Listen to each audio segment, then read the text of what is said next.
Koperasi survei pinjam cicil berbasis mobile, Android dan iOS yang dapat digunakan untuk kegiatan operasi agar berjalan lebih mudah, lebih efisien dan efektif tentunya. Pertama-tama saya login dulu ya. Jadi saya menggunakan login admin dulu. Saya klik sembarangan tempat, ya namanya keluar adminnya, lalu login. Atau kita refresh dulu.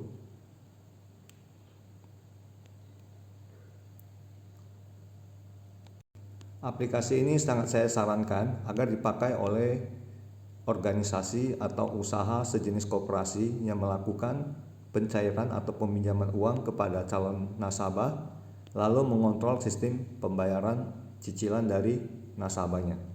Ya, jadi aplikasi ini sangat jika dipakai sangat membantu mengefektifkan dan mengefisiensikan kinerja koperasi. Ya. jbusiness.com. Oke, aplikasi koperasi pinjam cicil ini konsepnya lumayan bagus, sederhana tapi efektif. Ya, kenapa saya katakan demikian? Karena nanti data calon nasabah atau pemohon itu akan dimasukkan ke dalam sistem. Kemudian petugas survei melakukan survei ke rumahnya calon nasabah. Ya, jadi disertai dengan bukti foto lokasi, kemudian titik lokasi, foto rumah dan analisa kemampuan bayar. Ya, jadi pada saat melakukan survei juga memeriksa kartu keluarganya, ya, kemudian memberikan rekomendasi kepada tim approval apakah ini layak atau tidak. Jadi nanti tim approval itu akan melakukan seleksi disetujui atau tidak. Jika nanti disetujui, maka calon nasabah akan menjadi nasabah pasti dan bisa melakukan pinjaman uang. Setelah uang cair, maka nanti si nasabah wajib melakukan pembayaran cicilan sesuai dengan ketentuan dan hitungan yang telah disepakati. Oke. Sebelum memulai menonton video ini, saya sangat sarankan agar video ini ditonton dalam layar full screen tegak lurus agar tampilannya muncul semua dan terlihat dengan jelas sehingga mudah dipahami. Dan nanti bagi Anda yang berminat memakai aplikasi ini, silakan hubungi kami di kolom deskripsi sudah tercantum dengan jelas ya. Kami akan dengan senang hati melayani Anda. Oke. Fitur yang disematkan di aplikasi ini yaitu ada multi user, ya, artinya nanti aplikasi bisa diakses oleh beberapa bagian dengan fungsi yang berbeda-beda. Kemudian ada scan QR code nasabah, artinya nasabah yang telah resmi akan mendapatkan kode QR code. Jadi nanti pada saat pembayaran tinggal menunjukkan QR code-nya aja untuk di-scan oleh bagian kasir atau tim penagih. Lalu ada tanda tangan digital dari nasabah yang menerima uang. Kemudian lokasi GPS location yaitu untuk posisi rumah dan pada saat pencairan uang. Lalu foto-foto pendukung seperti foto KTP, KK, kemudian foto rumah dan foto orangnya.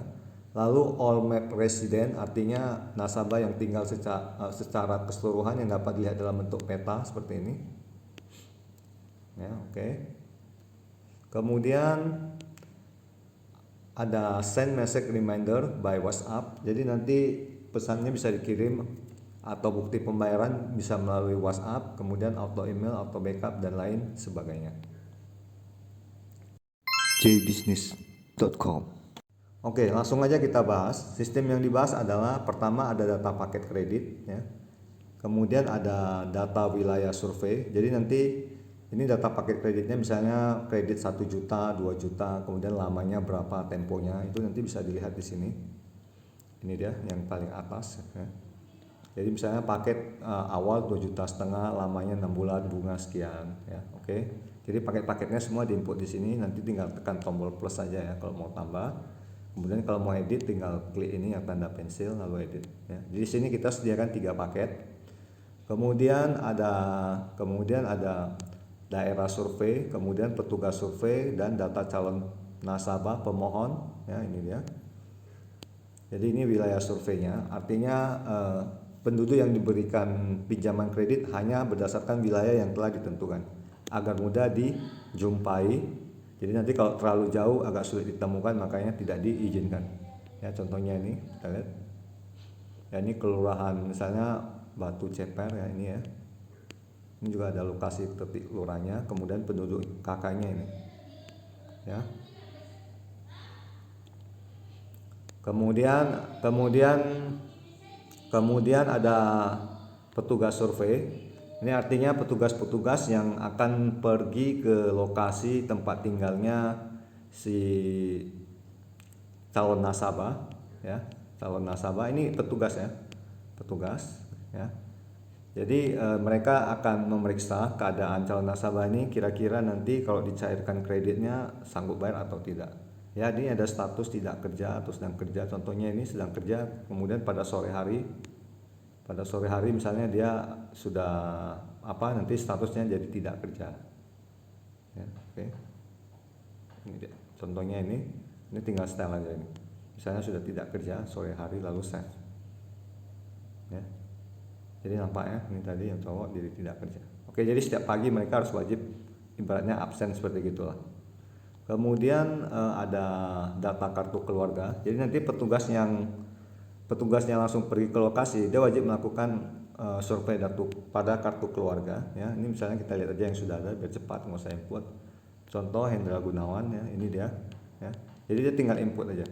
Untuk yang ini datanya itu nanti diisi melalui menu satu lagi ya, yang ini, yang melalui survei nasabah. Ini dia. Ini diklik, ya ini datanya. Ya, jadi di sini semua lengkap, ada titik lokasi juga. Kalau diklik akan mengarah ke rumahnya. Ya.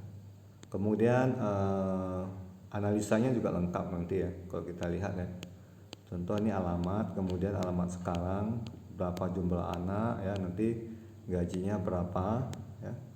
Kemudian kerja di mana, ini ektp-nya, dia mau pinjam paket apa gitu, misalnya paket B ya. Nanti akan diketahui disetujui atau tidak. Tapi untuk awal-awal belum diketahui apakah disetujui atau tidak, tergantung dari survei. Jadi untuk data master ya, untuk data master yang ini. Kemudian nanti ada seperti ini ya, data masternya, data utama. Nanti prosesnya itu ada 4 bagian, yaitu proses survei, kemudian ada proses seleksi, lalu ada proses pencairan pinjaman, lalu proses pembayaran cicilan. Oke, kita mulai dari menu proses kembali ya. Ini adalah proses survei calon nasabah. Jadi data pemohon itu sudah diinput lalu disurvei ya. Di sini contohnya ini nanti akan diketahui apakah ini layak, ini belum layak. Ini yang direkomendasi oleh petugas survei lapangan. Sebagai contoh yang kita lihat layak ini, kita klik ya. Nah, ini orangnya, kemudian ini KTP-nya ya. Kemudian ini ada penghasilannya dan sebagainya ya. Ini lokasi rumah yang disurvei, kemudian ini lokasi tempat tinggalnya. Ini foto rumahnya, ini foto dalam, ini foto bukti melakukan survei. Jadi ada analisa survei tetangga. Jadi petugas itu wajib bertanya kepada tetangga setempat bagaimana calon nasabah ini orangnya baik atau tidak, kelakuannya, akhlaknya.